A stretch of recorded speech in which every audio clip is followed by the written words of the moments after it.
Lay the country waste with fire and sword. How the reaction of the Overmountain Men turned the tide of the American Revolution.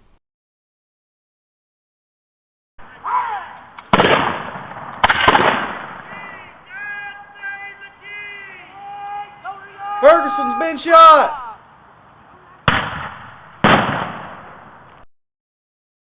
One September day in 1780, a battle was being planned in a field in Wolf Hills, Virginia. Men were mustering to the call from General William Campbell and Colonel Isaac Shelby to decide on a response to the insults from British Colonel Patrick Ferguson. Having become overconfident from his previous wins in the South and West, Patrick Ferguson demanded the backwater people pledge their loyalty to the king. Well, the backwater people, the most popular usage of that was by Patrick Ferguson when he issued his proclamation to the Overmountain Men and to the Overmountain people.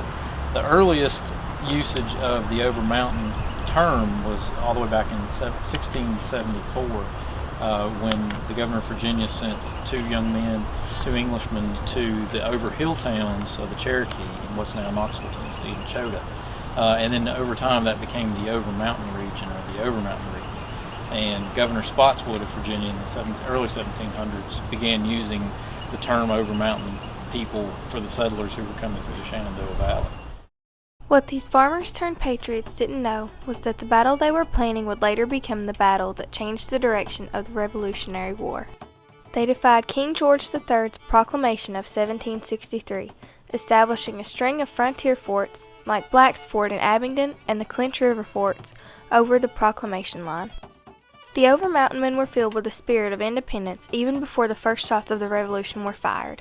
Charleston fell to the British in 1779, as did Georgia, and without a viable continental presence in the region, it appeared that the British and the Tories owned the South.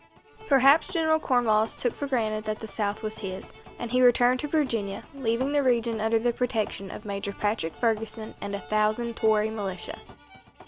Frustrated that the frontiersmen from over the Appalachians, whom he called backwater men, had refused to pledge loyalty to the king, he warned the backwater rebels to surrender their loyalty or he would come over the mountains and hang their leaders and lay their country waste with fire and sword. General Campbell's response was not as Ferguson had anticipated. General William Campbell mustered farmer patriots at Dunn's Meadow and met with Colonel Isaac Shelby and Colonel John Sevier at Sycamore Shoals and marched off in a preemptive strike. It would prove brutal. General Campbell left Wolf Hills secure that a truce would keep the settlement safe from Indian attacks. There was no truce for the Clinch forts. While the Overmountain Men were leaving the settlement to answer Patrick Ferguson's insult, their women stayed behind maintaining the harvest, getting wood, and keeping their children safe from Indians.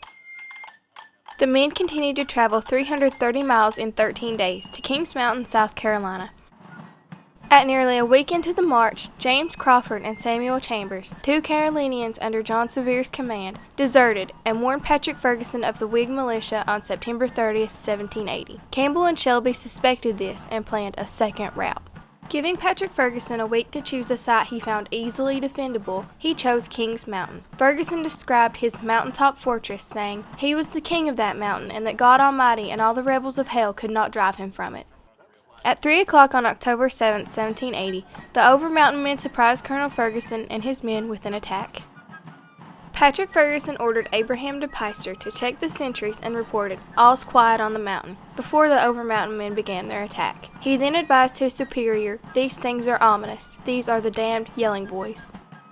While the British Tories under Colonel Ferguson had the advantage of the high ground of a steep and rocky mountain, the Overmountain Men were armed with superior weapons, courage, and the certainty that if this battle and the war were lost, the British Crown would allow open season on the settlements west of the Blue Ridge Mountains. The Virginia and North Carolina frontiersmen brought their rifles with them into the battle. Their accuracy with these firearms was achieved from daily use to feed their families and defend their homes from frequent Indian attacks in the mountains. These rifles contributed to the Overmountain Men's victory. The British armed their fighting force with muskets, which could be reloaded nearly twice as many times a minute than a rifle, but were not as accurate.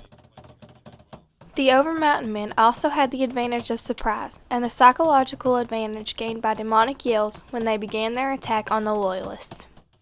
The Whigs faced muskets with fixed bayonets in their uphill struggle. We know the battle lasted 65 minutes because Ferguson's surgeon, Uzzel Johnson, the only man there with a watch, noted the time and recorded an account of the battle in his journal.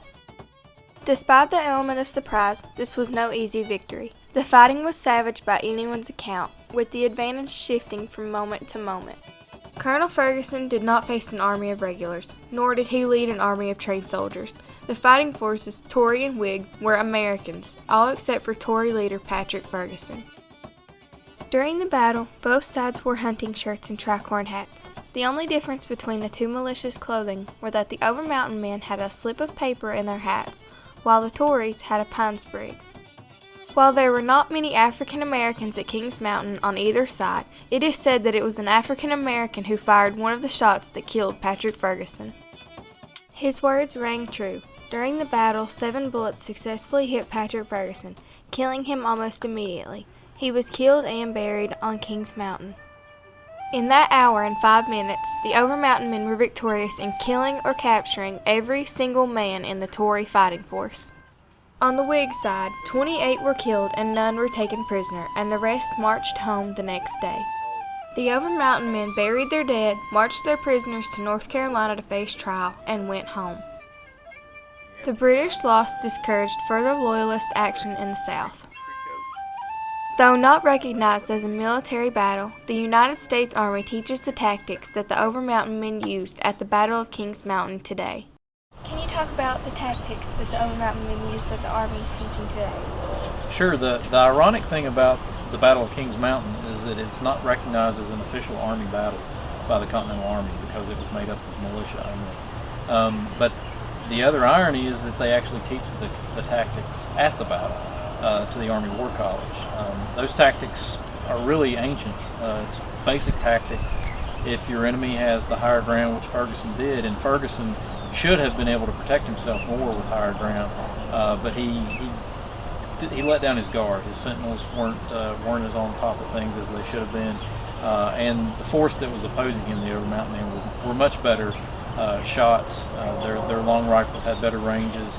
They were known to fire upon small animals like a squirrel at 100 yards and hit them, so they had a much better range and a much better shot. But they also used the Indian tactics that they had learned from fighting the Indians for so many years. They would hide behind trees and rocks and do the common sense thing of protecting themselves instead of putting themselves out in open line. President Thomas Jefferson spoke of the importance of the Battle of Kings Mountain. It was the joyful annunciation of that turn of the tide of success which terminated the Revolutionary War with the seal of independence.